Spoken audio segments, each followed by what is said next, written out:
Masked Hero. Hello everybody and welcome to another top 10 list. This week we are going to be looking at the top 10 allies that surprised me. And so this can be an ally that comes from anywhere. It can be a identity specific ally, it can be a one from basic or an aspect, or it can even be a scenario specific one. I tried to look at those. I weighed them a little bit differently because I feel like they don't get as much use. So it's harder to say like how much the needle has been moved. But when I say allies that surprised me, I mean like I evaluated an ally. I, gave them like a rating in my head. Like, oh, this looks like a, 6 out of 10 ally, or this looks like a 10 out of 10. Only for them to wildly swing in a different direction. So like, oh, I thought this was a 10 out of 10. Turns out it was actually a 4 out of 10. This is not a good ally. Or, I don't think this ally is very good. Oh my gosh, this ally is amazing. So a lot of this list is going to come down to my own personal opinions and my own inability to make a proper evaluation of cards. But without any further ado, why don't we just get into it and we can talk through everything. Starting off with my number 10, we have the only one where it really was rated it highly, it went down lower. Every other ranking on this list is going to be that this was better than I expected. I will say that the Hope Summers Basic Ally, which is a 4-cost ally, basic, with 2 thwart, 2 attack, 3 hit points, the X-Force trait, and the text of Hope Summers gains each trait on your identity, and a response of, after you play Hope Summers from your hand, search your deck for a superpower card and add it to your hand, then shuffle. So I remember looking at this card thinking, oh my gosh, so many different heroes just have superpower in their kit. This is going to get me so far. It's going to be a great way to tutor in the game. This is probably not, well, okay, it is not the proper comparison, but I remember looking at, there is a ally in Arkham Horror where it just comes into play and allows you to go look for a tome. It's like library assistant or librarian. I don't know. It's up on the screen because I know I'm almost sure I got it wrong. But I looked at that and said, okay, so I think this is on par with that, where I'm going to be able to play this out. I'm going to be able to look for the thing that I'm looking for that's going to be able to make my deck hum. And what I learned is that instead of playing Hope Summers, I should just play pretty much any other ally in a basic capacity, because this paying 4 to go get the thing that you want to do next turn is bad strategy most of the time, unless it's going to, no question, give you exactly what you're looking for. And that even comes down to the context of like, so you've shuffled up your deck. You have your entire deck to look for the answer you're going to need. And then at that point, it's like, well, so you set up Hope Summers into your deck so that you, in the off chance that you didn't think that you would be able to draw it when you dropped your hand size, you'd be able to draw it this way. And yeah, going around in circles. Essentially, the idea of going to look for a specific card that's probably so expensive because you've already paid for a 4-cost ally. So if you have a way to circumnavigate that, go for it. But if you are just playing this fresh out of your hand, you've paid 5 essential resources, unless you have resources on the table.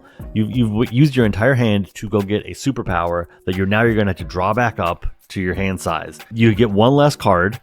So if your hand size was 4, or sorry, that's Thor. That's a bad example. If your hand size was 5, you have that superpower in your hand, plus 4 new cards. And then you have to go through the villain phase, and then you can play this specific card. And it's just, in practice, it's not nearly as good as I was hoping it was going to be. And I don't want to say it was a huge letdown, but it was definitely a situation where I went, yeah, this was not a good evaluation, and I should just move on. And so I did. Moving on to my number 9, we have Black Cat, who is a 2-cost ally. Identity specific to Spider-Man. She has 1 thwart, 1 attack, 2 hit points. She has the Hero for Hire trait. And the fourth response of, after you play Black Cat, discard the top 2 cards of your deck. Add each card with a printed mental resource discarded this way to your hand. She makes the list because I feel that she is a pretty good ally. And I think the fact that she takes no consequential damage when she attacks is actually really, really good. The thing is, I think it's really easy to take her for granted because when you first start the game, if you're starting the game the way that the designers kind of prescribe it to be, you're playing with Spider-Man, maybe you're playing with Captain Marvel. But if you're playing with Spider-Man, or you're playing two-handed or two-player, and you're playing with both of them, like this is going to be in your first game, you might not get a sense that this is good. And I think that a revisit of Spider-Man, when you have a little bit more experience, when you understand the game a little bit better, when you understand what it means to not take consequential damage, means that not only is she possible card advantage, but she is an ally that likely will not be leaving play anytime soon.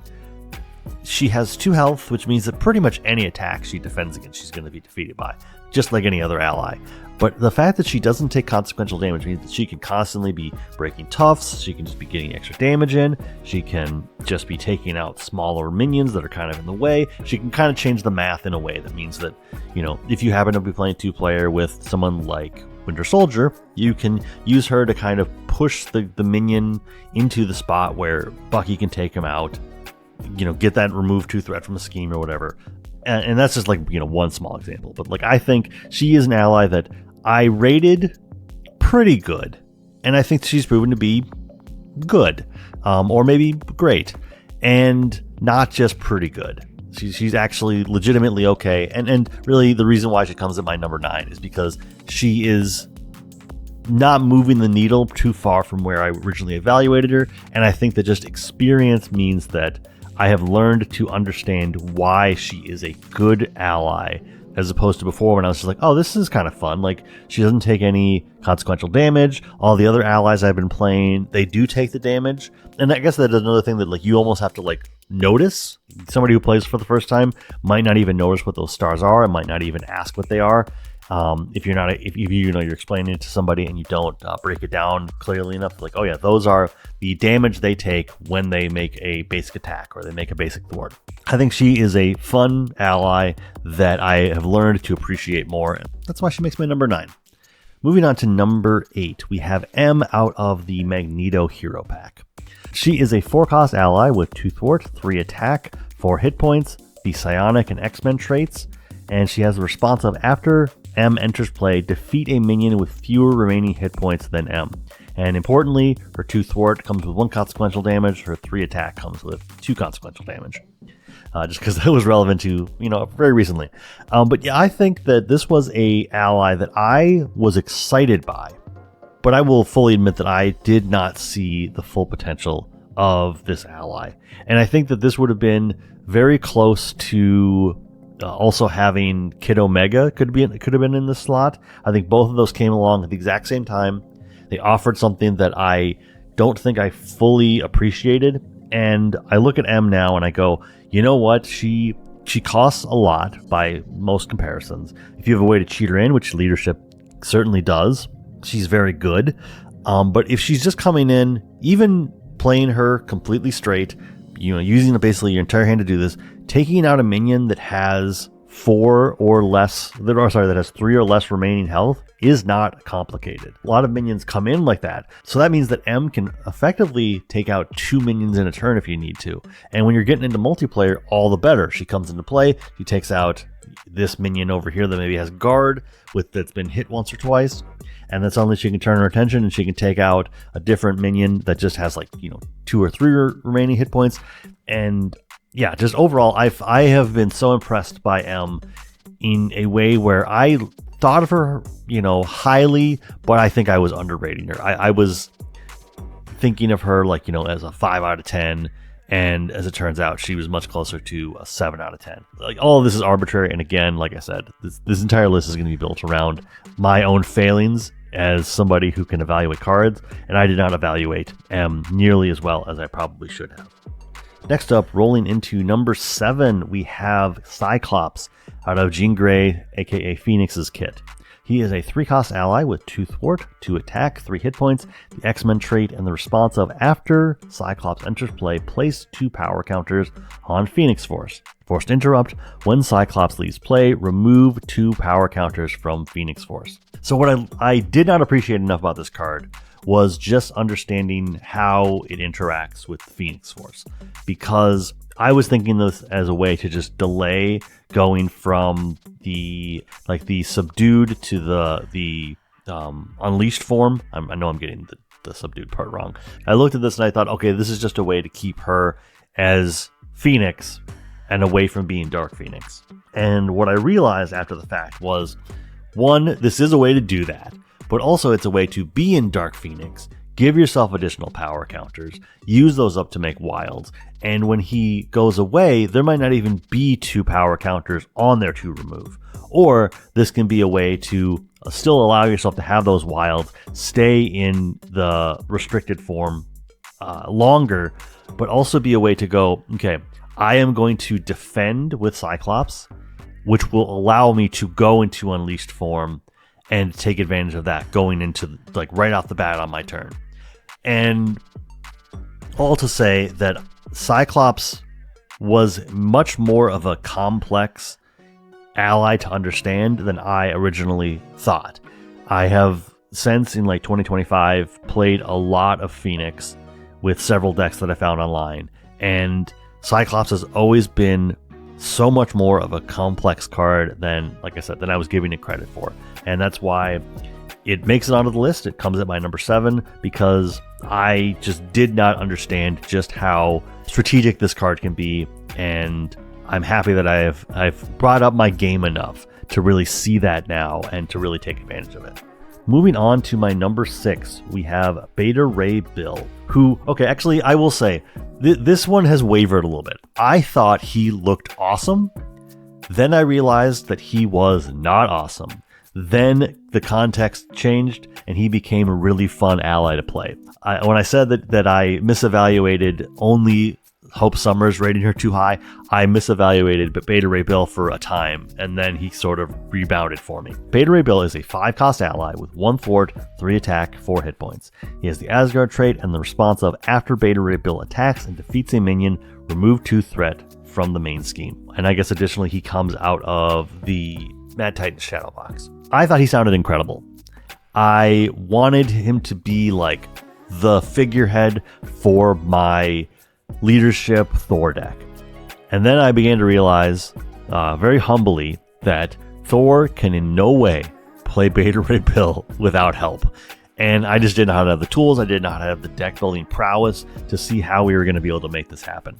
Cut to the Magneto deck coming out and giving us many ways to focus on allies. And really, and the one that comes to mind is the card that I believe has M on it, where you minion summon and then you put an ally into play at a discount. That changed everything for me. It brought Beta Ray Bill from a card that I was like, I may never play this card, to a card where I now wholeheartedly love what he's capable of doing, because being able to come down, take out a minion, remove 2 threat from a scheme is exactly what Thor needs as a hero. He needs an ally that can do this. And extending that out to other heroes who have a little bit easier way of playing him, just being able to cheat him into play with sneak attack and being able to put cards like Beta Ray Bill into play that are expensive, but are expensive for a reason, has been so rewarding. And just being able to come down, make that 3 damage. 3 damage is a lot for a minion. And being able to get that across, being able to take out a minion, you've removed a threat and you're removing actual 2 physical threat from the main scheme. I have just enjoyed Beta Ray Bill. The last year has been such a boon for him and for allies in his same kind of form. But Beta Ray Bill is the figurehead of that, and he is the one that I feel like I said, he bounced around the evaluation board so much, and I just feel like in the last year he has really come to shine. I love when I get to play him because I feel like he's an ally that was not built to be played very much. Moving on to my number 5, we have Snowguard. And I'm beginning to see a bit of a trend here. So Snowguard costs 4. She's a basic ally out of the Ironheart deck, I believe. She has 0 thwart, 0 attack, and 3 hit points, and the champion trait. And the response of, after Snowguard enters play, place up to 3 shift counters here. While the shift counters here are equal to X, she gets equal to 1, she gets +3 attack, and her attacks gain overkill. Equal to 2, she gets +3 thwart and gains the aerial trait. Equal to 3, she gets +5 hit points and gains retaliate 1. I did not respect Snowguard because I almost feel like I did not understand what the point of Snowguard was. And very similar to Cyclops, I would say. She is very dynamic, probably even more dynamic than Cyclops, because her route to victory is so much more nuanced. Being able to be an ally, you can drop down and say, do I need thwarting? Do I need attacking? Do I just need to be defensive for a little bit? Because bumping her hit points up to 8 is incredible. If you're in leadership and you have any way to augment her stats, give her more hit points, give her attack points when she doesn't have them, it's just great. And like I said with Beta Ray Bill, 3 attack is stupendous. I don't believe there is a ally on this list that has 3 thwart, but 3 thwart is also incredible. Like Professor X, we knew was good, and I definitely took that opinion for granted. But Snowguard is such a fun ally that does not require any traits to be played. She does not require you to be in any particular aspect. She just requires you to be able to pay 4, which for some heroes is going to be a lot easier than others. And then she can just be whatever role you need her to play. I would say I probably get more out of some of the other allies I've talked about, but she's one where I did not think she was good. And she rose up from like a 1 out of 10 to a 5 or 6 out of 10. Like she just was so much better than I was expecting and surprised me. Because I think at one point I just saw her in a deck list for Valkyrie, for like a leadership deck focused on Ariel. And once I was like, okay, well, I'll give her Ariel, so 3 thwart, which is kind of what Valkyrie needs anyway. But as soon as I kind of like got her into play and started using her, I was like, oh wow, I've been underrating her, and in a way that was kind of embarrassing. And she was a very easy pick for my number 5. Like no question, when I was thinking of this list, she was definitely one of the ones that came to mind. Moving on to my number 4, we have Spider-Man Hobie Brown. I believe this is out of Sinister Motives. He is a 3-cost ally with 2 thwart, 1 attack, 3 hit points with Web Warrior trait, and can only be played if you control a Web Warrior card and an interrupt of when Spider-Man leaves play, discard the top 3 cards of the encounter deck, deal damage to the villain equal to the number of boost icons discarded this way. So I got introduced to this game right after the release of Mutant Genesis. So this card was already a known quantity. People told me that it was good. I looked at the card, I said, yeah, I guess it looks pretty good. And I myself underrated it. Then I started to play it, then I understood what all the hype was about. This is definitely one of those examples of this is a card that I thought was mid and might be a 9 or 10 out of 10. Like, it just is incredible. And I was underrating it, completely on me. This is an incredible card. And I think the only reason why it doesn't rank a little bit higher on the list is simply because I think that there were people telling me this card was good and I just didn't believe them. Whereas the rest of this list is going to be of cards that I looked at, said, I don't know. And nobody else around me was really kind of like hyping it up. And so I had no reason to believe that I was rating them incorrectly. And then just realized, oh yeah, okay, so my own experience with the game should have told me this. Hobie is an example of a card where I just did not take people's word on it. And I just dismissed it, and I should not have, because this is an incredible card. And I think in a different list I talked about with like my top 5 allies like a year ago, he made the list in some form or fashion. That has stayed true this entire time. He is an incredible ally that I just did not respect enough.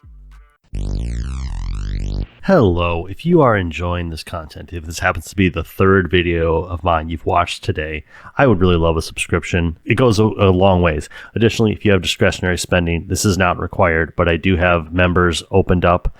I want to make members only content. The demand's just not there yet, but they do get to see the videos as soon as they are live. That can be 24 hours notice. That can be a week and a half's notice, but you get that content right away. Any form of encouragement, any form of support is definitely appreciated. I won't take up any more of your time. Moving on to my number 3, we have Moon Knight out of Tigra's kit. A 1-cost ally with 2 thwart, 2 attack, 3 hit points. He has the Avenger trait and the force response of after Moon Knight enters play, search the encounter deck and discard pile for a minion and put it into play, engage with you, stun, and confuse that minion. This is incredible. Not only because you can minion summon from wherever and just find the minion that this is going to be the most advantageous about, but you can take out threats that other people might be concerned about. And you get to stun and confuse them, which means that this very well could just cancel out 2 turns with that minion. If it just comes down to the fact that like you need to get a guard minion out of the way so the rest of the table can deal with the villain, you've got that. If you just need to get something so that you can take advantage of having a minion engage with you as part of Tigra's stuff, you have it. I thought this was an okay card. I was like, okay, it's 1, which probably means that like anything that's good about it is probably actually tempered, and that may be true. This could be a better card. If it costs more, it could do more things. But I think that for 1, a 3-cost minion with 2 and 2 stats is incredible, and what it does, where it's able to stun and confuse, all the better. This is a card that I just did not take seriously enough, and the last 4 months have taught me just how wrong I was. This is an awesome ally. It is so much fun to play with, and I want to play this hero so that I can play Moon Knight more. And I think that says an awful lot about just his power level. I was already a Moon Knight fan as just a comic book character, but now I am a Moon Knight fan in terms of just being in the game. And he already had some presence in the game, just as part of an encounter. But yeah, this is just such a fun ally, and I look forward to the next time that I get to play with him. Moving on to my number 2, we have the 4-cost ally, Spider-Man 2099. He has 2 thwart, 2 attack, 3 hit points. He has the aerial and web warrior trait. I believe he came out of Silk's deck. He was in the back of the pack. And he has the responsive after Spider-Man 2099 uses a basic power, return a web warrior ally in play to its owner's hand. I was stupid. Very, very, very stupid to not see the potential in this card. I was like, okay, I guess that's okay. It seems like it might kind of flop. I don't know. In multiplayer, and actually that's probably the fair thing, multiplayer is what I was not considering. When you have another web warrior player at the table, and you're able to use up, like, I think the basic Ghost Spider, where it's just like when she leaves play, do her thing, or like we said, Hobie Brown. Let me just make sure I'm not speaking. Yeah, when Hobie leaves play. So yes, I underrated this card so badly. I don't know why, because web warriors are all about leaving play. But being able to just take off the damage, put it back into your hand, maybe play it out again in combination with Spider-Woman, aka Ultimate Spider-Woman, who is an aggression. If you're just at a table where you can have web warriors just everywhere, this is so good. I wholeheartedly thought, I'm looking at the card thinking to myself, I think this is good, but I think that my instincts are betraying me, and this might only be like a 2 or 3 out of 10. And then to realize just how good it is, that it's like 8, 9, 10 out of 10. Like it's all contextual, but this card is so good, and I just like it's so much better than I was giving it credit for. And that includes this: you can attack or thwart, do your stuff, take your consequential damage, and as long as he's not defeated, just go back to your hand. And yeah, he's expensive. All these allies, for the most part, are expensive. I did not appreciate just how good Miguel O'Hara is, and I regret that, because he is really, really powerful. And again, that's all on me. But real quick, let's talk about some honorable mentions, because I am not beyond mistakes, and I definitely had some mistakes here. So right off the bat, I will say that I was recently playing the Taskmaster scenario, which is why Moon Knight was on my mind. And I remember when I first played against Taskmaster, probably within the first 2 or 3 months of learning the game, I played against it. Obviously, you have the captive allies, and I did not have enough respect for White Tiger, who is a 0-cost ally with 3 thwart, 1 attack, 3 hit points, the captive and heroes for hire trait, and the responsive after you play White Tiger from your hand, spend a mental resource, remove 3 threat from a scheme.